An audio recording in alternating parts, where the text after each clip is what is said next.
A couple of years ago, in about 2016, my mom just had a tiny little flu incident, but she retired and was getting weak, and I decided to take her for rehab on doctor's suggestion.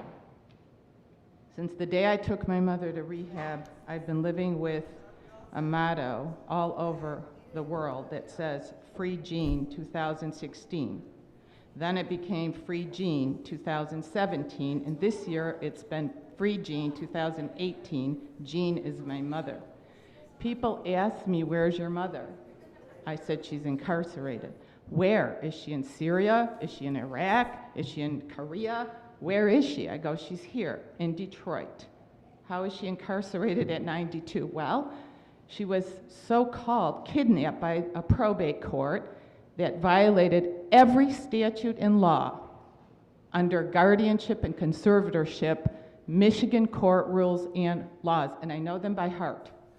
Judge Hallmark delegates all her power to a staff attorney who works in a back room colluding with attorneys, public administrators, and nursing homes to railroad elderly people who have assets only into isolated, demented, terminally ill wards of nursing homes when they're not even sick. My mom didn't have an illness.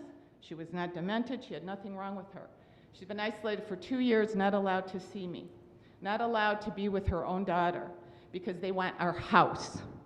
On the transcript railroading my mother, the judge says, I'm ordering a guardian to fill out a Medicaid application. I'm revoking your power of attorney. I said, why, Your Honor, would you do something like that? I wasn't even served a guardianship petition. I had power of attorney.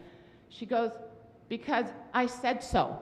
No laws, no statutes. There is not a single statute that says you can imprison somebody for the rest of their life to fill out a Medicaid application, which is fraudulent in the first place. My mom didn't need Medicaid. Since then, I've been demonized, ostracized. I've been completely devastated and destroyed. They have broken into my home, raped and pillaged my home.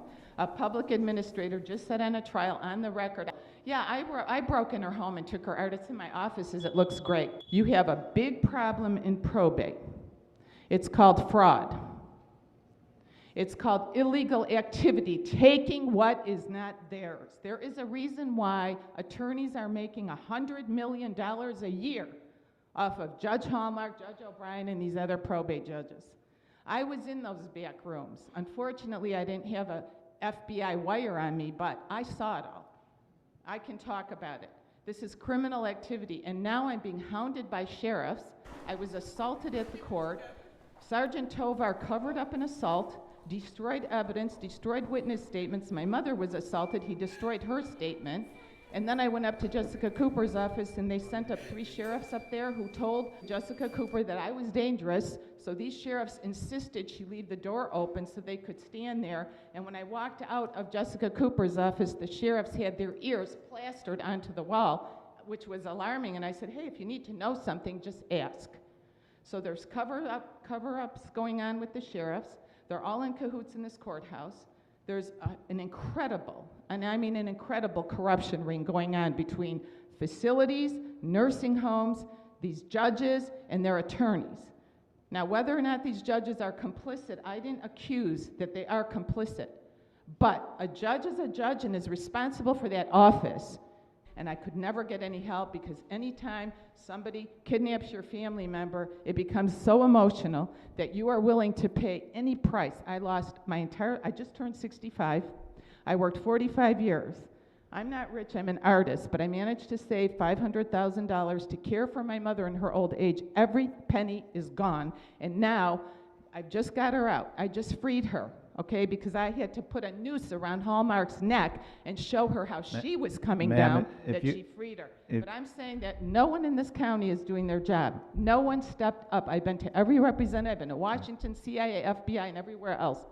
And they tell me you've got to go back to the Oakland County body of government who does nothing. And outside of politics, which seems to go on every day, nobody's doing anything. And a lot of families are suffering. Now, I've liberated my mother 2 days ago. My mom is free. But I have to be in a nightmare fighting now for our house, so I have a home to take her to. So I'm asking you, like everyone else, step up, take a look, open your eyes at what's going on in your own backyard, because it's ugly.